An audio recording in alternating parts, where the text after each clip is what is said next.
Bye. Hey everybody, welcome to Knock Knock Eye with me, your host, Dr. Glaucomflecken. This is your one-stop shop for all things eyeball related. Got a little bit of eyeball stuff. I'm going to give you a dry eye regimen. Just what everybody's looking for is a dry eye regimen. I tell you, people are looking for it because I get asked about it all the time. Kind of like, you see everybody wants to know, like, what's the best skin regimen?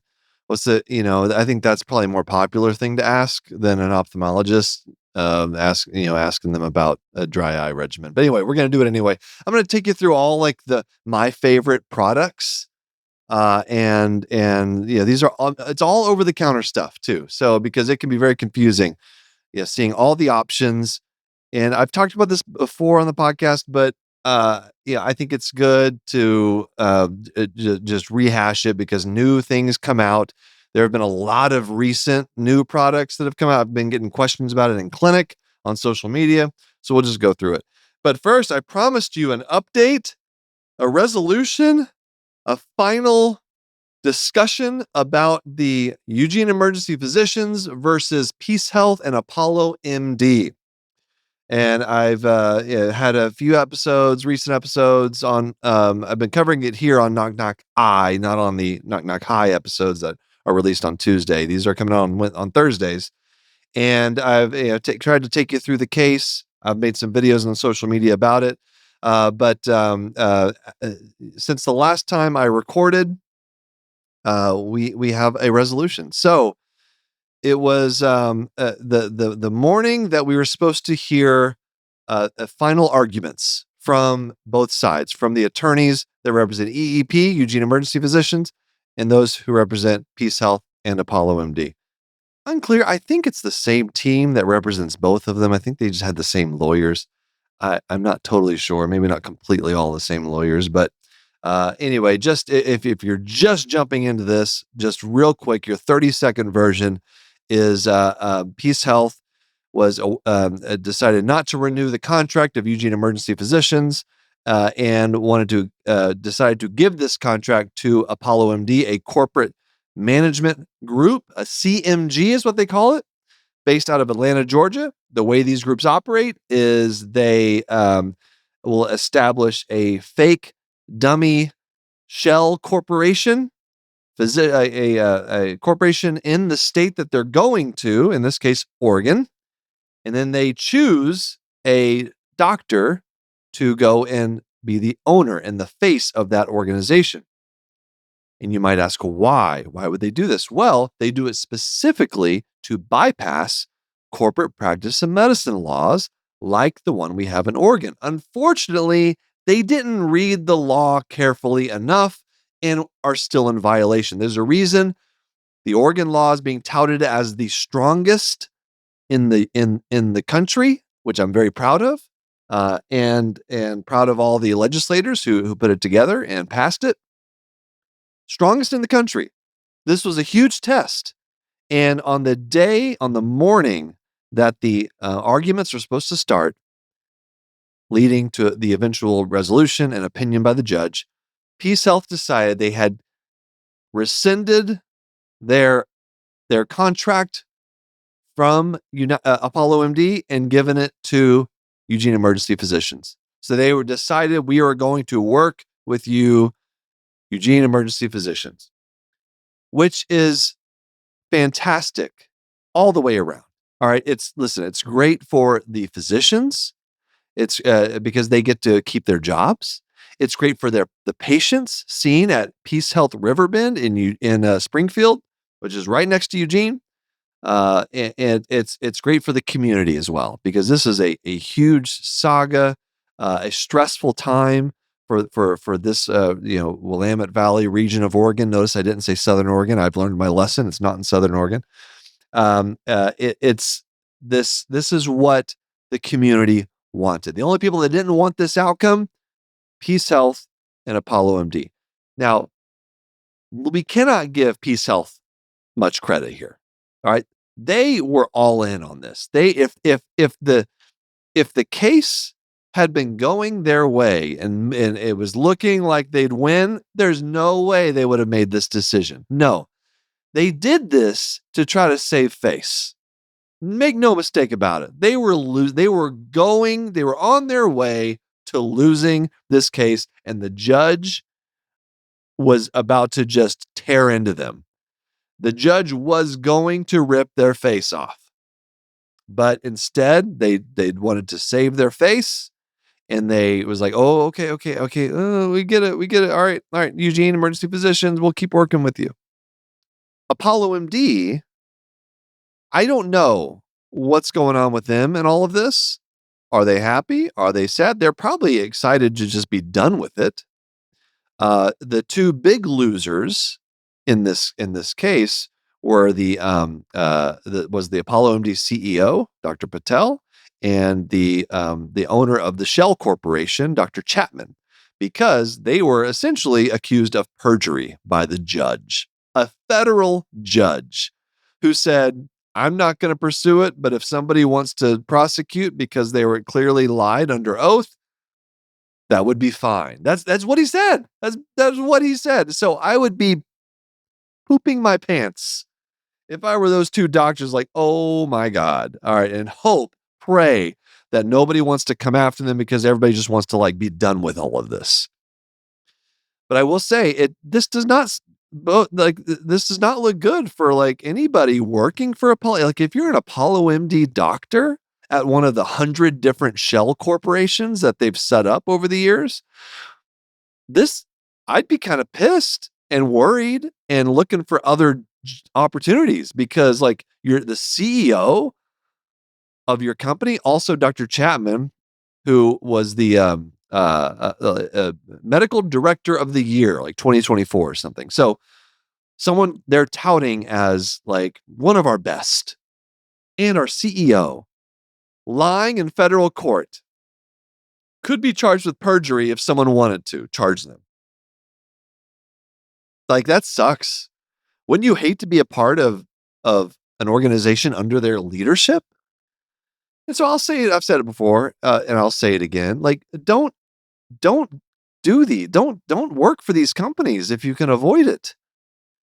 Don't take the locums jobs. Locums has a place, you guys. And I've heard from people who do locums. They've taken some issue with the way I've talked about locums. And don't get me wrong. There's a reason locums exists. If you have a community that's in dire straits, maybe they suddenly lost their doctor in whatever specialty it is. Yeah, hire a recruiter to go and find someone to temporarily come in and just be a stopgap. That's the purpose of locums. The purpose of locums is not to replace an established group of 35 years. That's not the reason that it exists. But that's the way places like Apollo MD and Team Health and Envision and all of these CMGs, these corporate groups that just fire out doctors to go and staff these shell corporations. Meanwhile, hush hush, they're actually being influenced and managed and everything by the CMG, the primary corporation. They use locums. They use a lot of it. That's how they do it. That's not what locums is for. All right. So if you're going to do a locums thing, look into it, figure out who it is, figure out the situation in the local community. Are you taking this job because is it replacing an established group who doesn't want to leave, who doesn't want to work for this corporate group? Or are you actually taking a locums job because the community desperately needs someone? There's a massive difference between those two things. And just think long and hard about what you're doing with your career if you work for Apollo MD. We've seen them under a microscope now. We've seen their corporate structure. We've seen what they're willing to tell us and what they're not. They did not come out. They're big losers in all of this. Big losers. And now I did hear, this is a positive resolution. Absolutely positive. This is great. Now, there have been some people that are like kind of like, oh man, if only we could just seen it through to the finish line. Then we'd have precedent. We'd have legal precedent. And I understand that. I understand that concern, but make no mistake.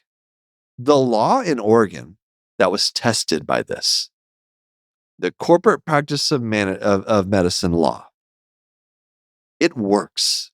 There's no mistake that this trial showed that it works. Yeah, you might not get like a judgment, and you might not even get now the judge, which awesome judge, definitely wanted to give his opinion.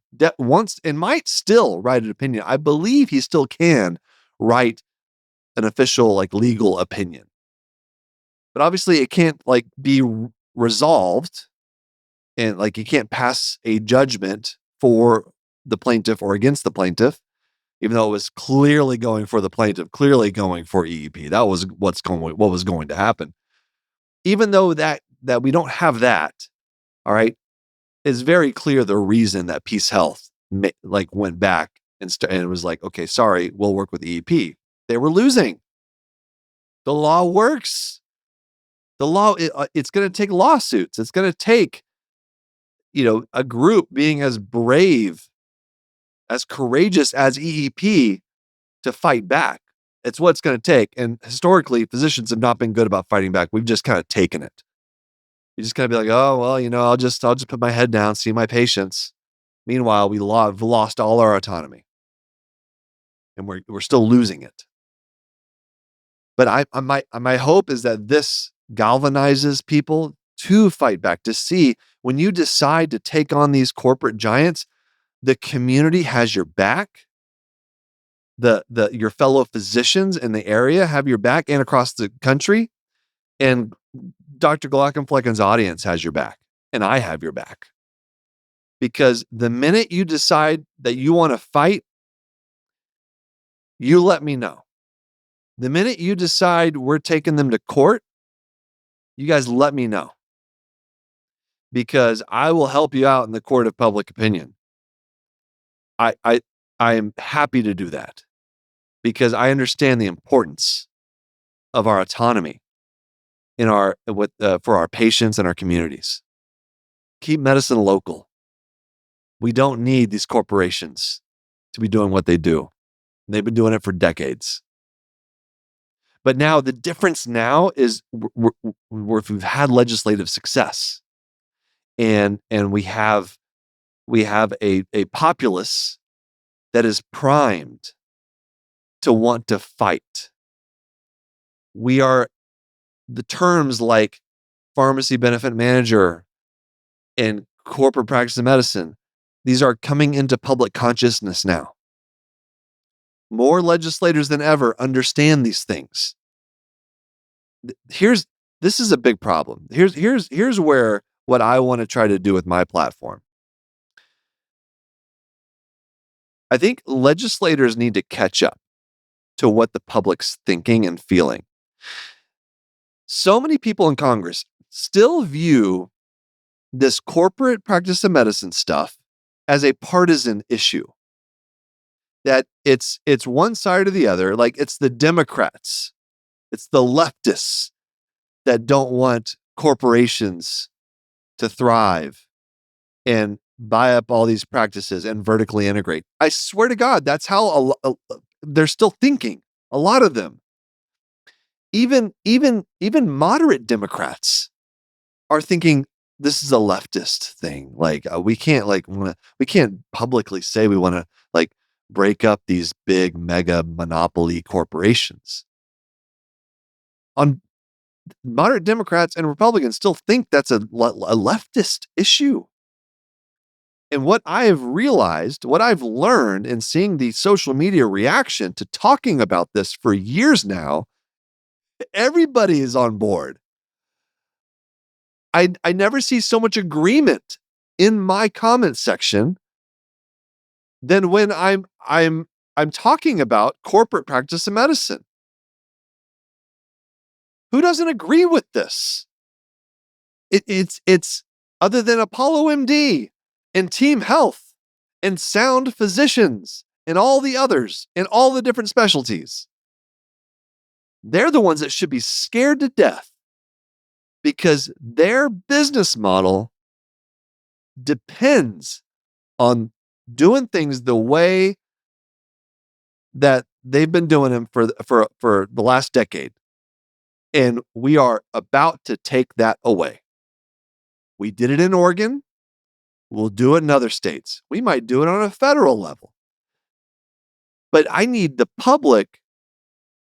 I need the public to let their, no matter what side of the aisle you are on, let your representatives in Congress know, you know what? We actually really want this. We want to break up big medicine. We want to bring power back to the community.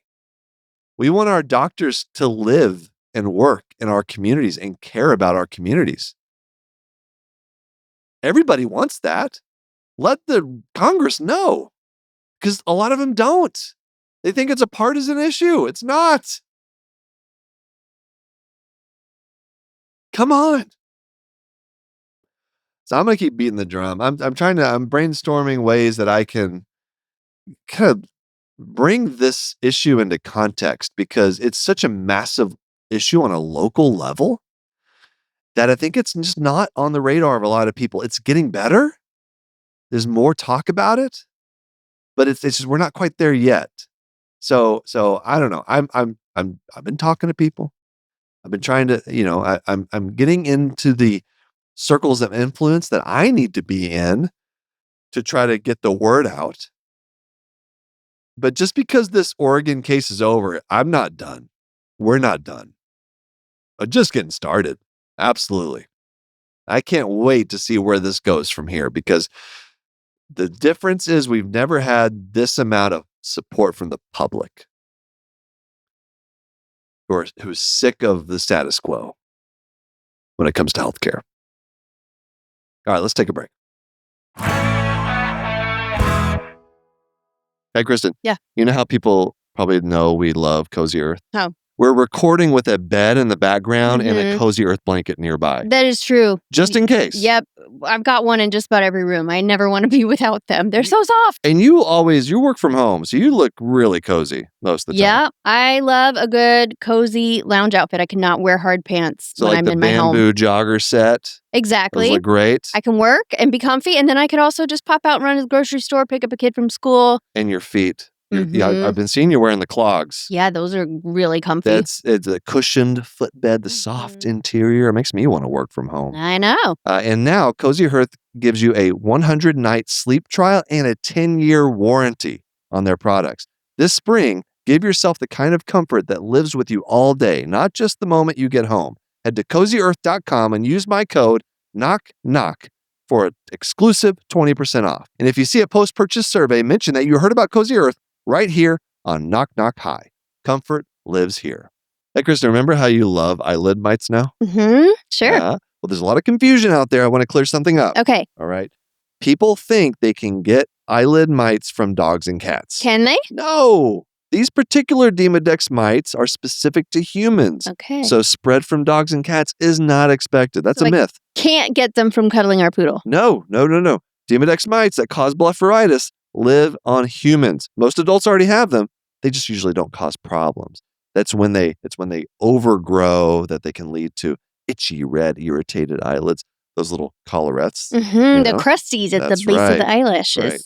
And the good news is there's a prescription eye drop available for Demodex blepharitis. That is great news. To learn more about eyelid health and Demodex blepharitis, visit miteslovelids.com. Again, that's miteslovelids.com to learn more. This ad is brought to you by Tarsus Pharmaceuticals. All right, I promised you a little ophthalmology, so we're going to change gears a little bit. Since here's your transition from corporate practice of medicine to ophthalmology. I'm not happy with my fellow ophthalmologists, and I have had some questions about with the corporate practice of medicine stuff. I'm focusing on emergency medicine, and I'm also really very interested in what's happening with anesthesiology. A few years back, Sound Physicians, which is a big private equity, one of these big CMG things, a private equity owned corporation, pushed out Oregon Anesthesia Group, which is a physician owned group.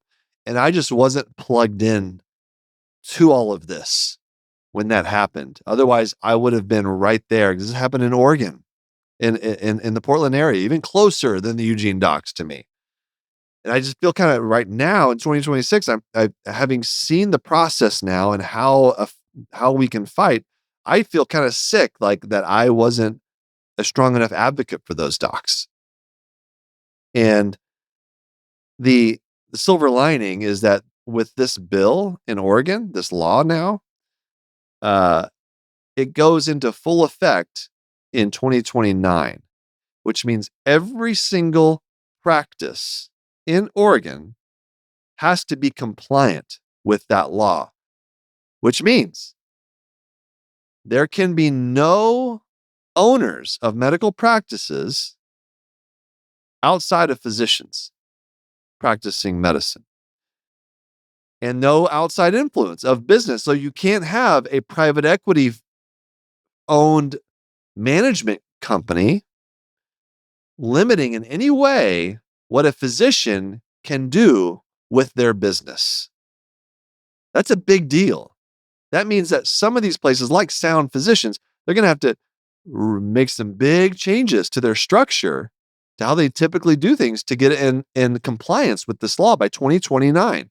If they don't, they're either going to leave the state or they're going to get sued into oblivion. And there's a lot of people willing to take on those lawsuits. So, like I said, I'll say it again, they should be very scared, these private equity groups. So even though didn't help them out the first time, we will a second time around when 2029, if they haven't been compliant by then. We just want to give physicians back their autonomy. But moving back to ophthalmology, I've been focusing on specialties like emergency medicine and anesthesiology. And that's primarily because there's more fight there. Like I said, it's not just enough that we have laws on the books. 30 states have corporate practice of medicine laws on the books. We need groups that will fight to enforce the laws through lawsuits, primarily.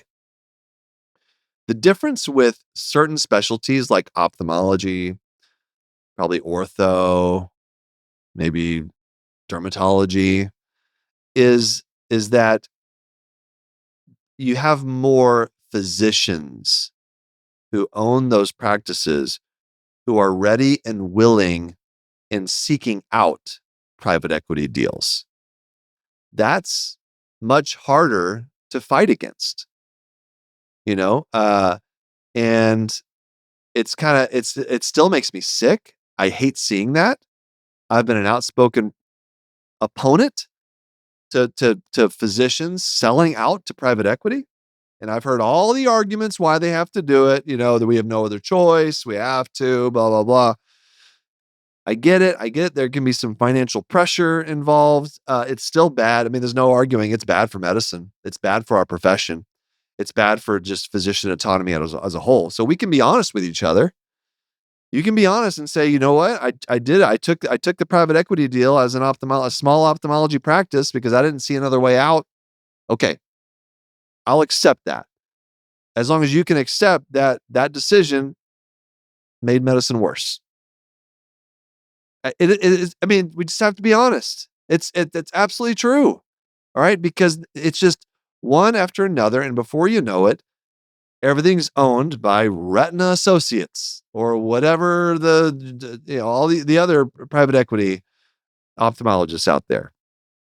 And, but the difference is between emergency medicine and something like ophthalmology is that I think physicians in ophthalmology are just a little bit more complicit in the advancement of private equity into our specialty.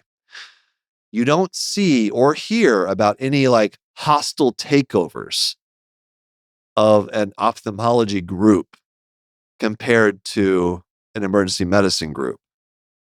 Now, granted, they are very different in that emergency physicians, their work is predicated on being able to have a contract from a hospital. Ophthalmology practices are generally independent until they get bought by private equity. We don't have contracts with hospitals. I mean, not in the same way, but still, um, there's just more. I think there's more willingness to fight in some other specialties, and that's, I think, what's really going to move the needle. That's why I'm focusing on it.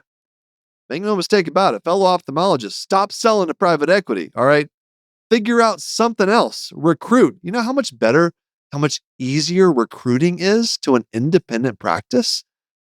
I run an independent practice. I have a lot of partners.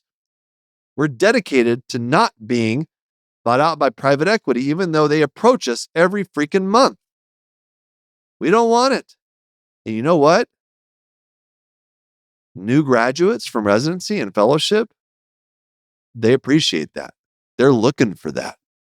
All right. Because there's nothing better in the world than being an independent physician-owned practice and practicing medicine the way you know it should be done. Nothing better than that.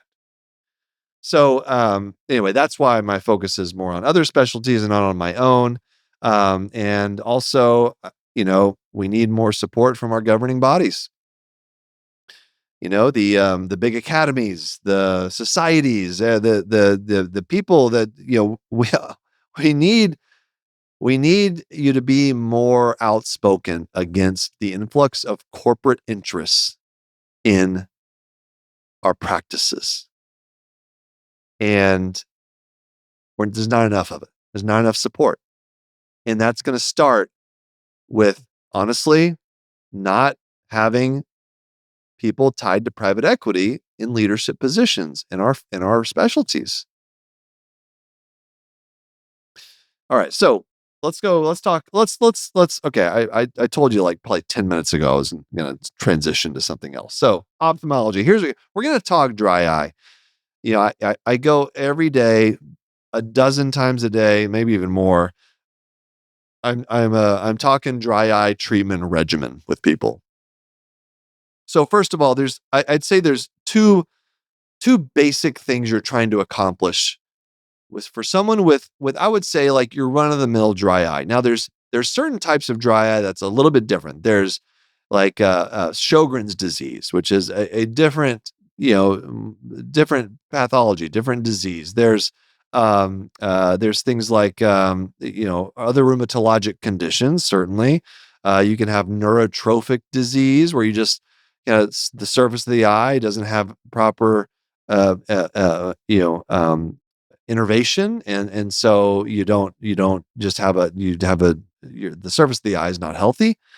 I'm not talking about all those things. This is just like your average patient who just starts feeling your eyes feel gritty, sandy, especially in the morning, maybe, or later on in the day. You've been reading a lot, and the more you read, the drier your eyes feel. They start blurring up on you. You blink a little bit, and then it kind of clears it up, but only for a few seconds. And then it gets blurry again. All of those are very common, very typical, what we call dry eye symptoms. Our goal with optimizing an over-the-counter regimen for someone like that is, number one, making the tears healthier. So tear production or tear replacement, and also making the oil glands in the eyelid healthier. No single treatment is going to work for dry eye. There's nothing, you cannot do one thing and fix it. All right. It's multifactorial.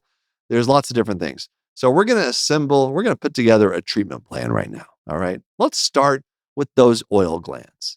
All right. What we call meibomian glands and meibomian gland dysfunction, MGD, not the beer. No, the gland dysfunction. Much less fun. And so let's talk about eyelid care. So what would I recommend to my patients? So first is heat, hot compresses. All right. I constantly banging the drum on hot compresses. It doesn't have to be wet heat. You don't have to use a hot washcloth. In fact, most of the time, that's not even the best option. Something you can heat up in the microwave works great. All right. Just put it, you can buy them over the counter. You can find a little gel mask that you can heat up or cool down, or a bead mask or something. Heat it up, lay it on the eyes. You can do intermittent pressure for about 5 minutes. There you go. There's your hot compress. Do that twice a day. what you're doing is you're heating up the oil glands in the eyelid, help producing the oil. Now, there are more expensive in-office treatments that do the same thing. There's a thing called LipiFlow. And by the way, every product I talk about over the next 10 minutes or so, I have no financial interest in any of them. No product you hear me say in this episode do I have a financial interest, okay? So LipiFlow is like an in-office treatment that where a machine, instead of you trying to massage your eyes yourself, a machine squeezes and heats up your eyelids for you. So you do it in office once every 6 months or so, and it's supposed to clear out your meibomian glands. Is it effective? Yeah, I think so. But it's also very expensive, and because it's out of pocket, insurance doesn't cover it. A lot of dry eye treatments are out of pocket. Now, some of the drops insurance will cover, but there's a lot of out of pocket stuff that you can shell out for. So, hot compresses. Number one, just heat. You need heat. Wet heat, dry heat, just heat. And a little bit of intermittent pressure helps. All right, push out that oil blockage.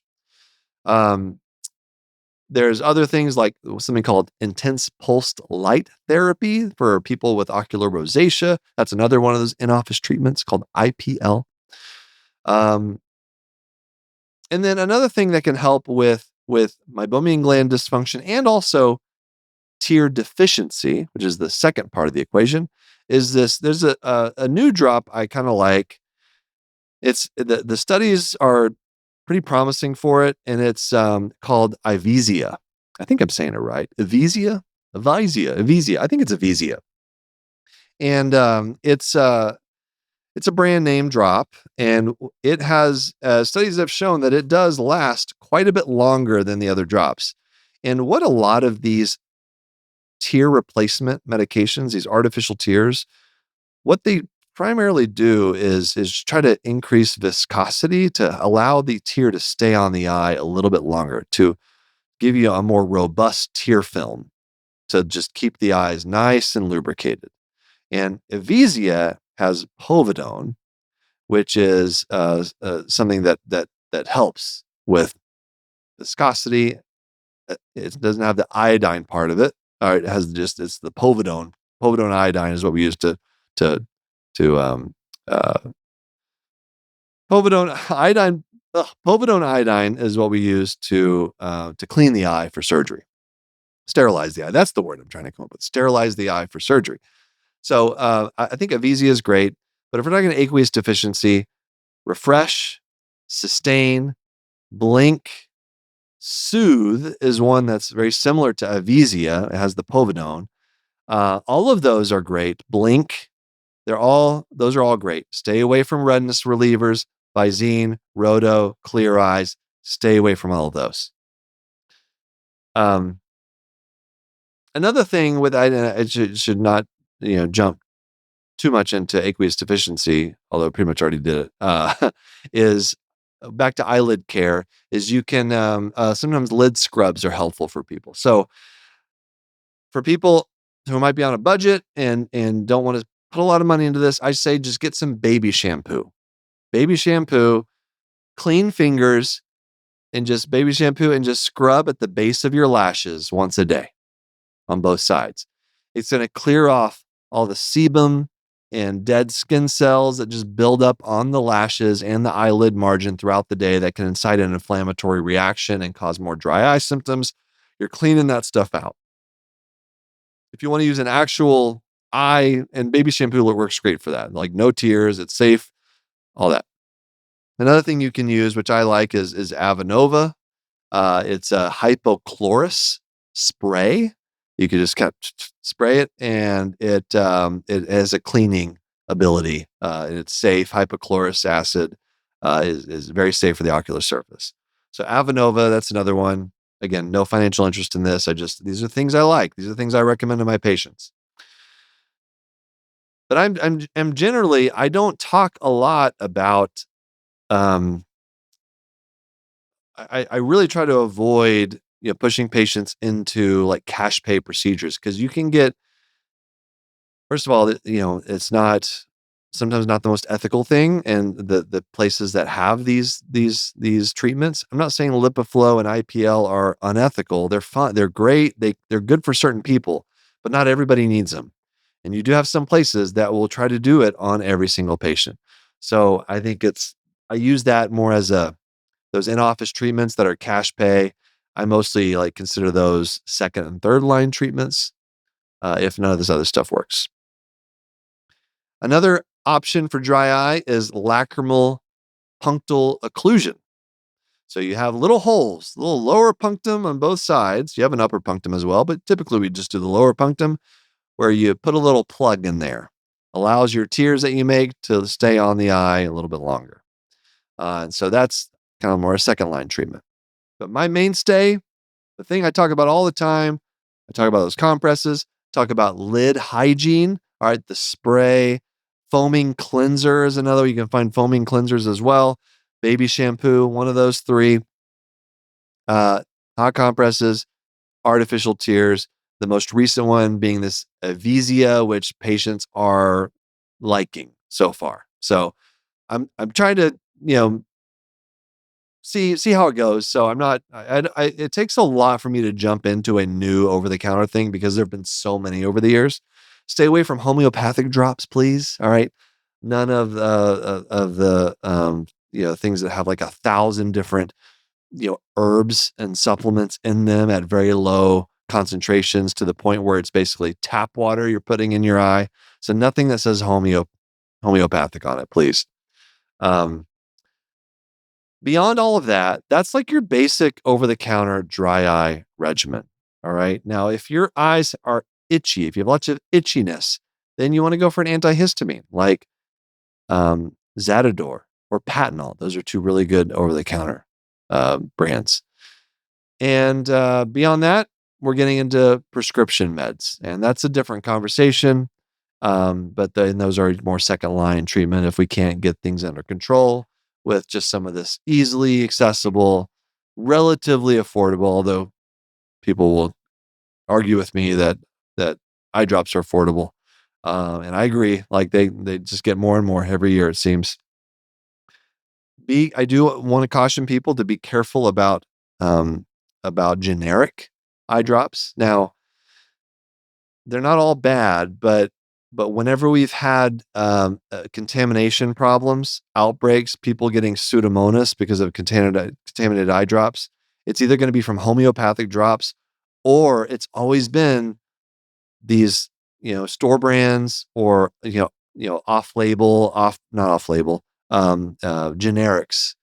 for eye drops. Generally, I think if it's a treatment for a mucous membrane that's very important, I typically want to stay a little bit more toward brand names. I don't say that for things like ibuprofen. Get your ibuprofen. You don't need Advil. You don't need Motrin. Even though I think that's a different one. That's like naproxen. Anyway, the point is, oral medications might be a little bit different. Generics, much cheaper and just as effective. I caution you from the generic eye drops a little bit. I'm not saying that for all of them, and it's hard to know which ones which ones have been issues. You can always do a Google search if you're interested in getting a generic one and find out if this specific generic has been involved in a recall or any kind of big contamination event. And that's it. That's all I got. I will stop boring you with over-the-counter eye drop stuff. Thank you all for listening. This has been Knock Knock Eye. Thanks to my executive producers, Aaron Corney, Rob Goldman, and Shanti Brick. Editor and engineer, Zaisa Portiza. Our music is by Omer Benzvi. I am Dr. Glaucomflecken. We will see you next time, everyone.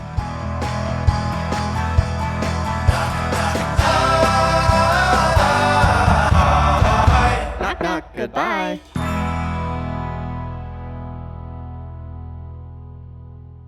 Thanks for watching the episode. You can find more on that playlist over there. If you prefer to listen, or you just had your eyes dilated, you can binge full episodes wherever you get your podcasts. Or join the party over on Patreon, where you get early access episodes, hang out with us, get lots of exclusive bonus content. Help you subscribe, leave a comment below. Let us know what you think.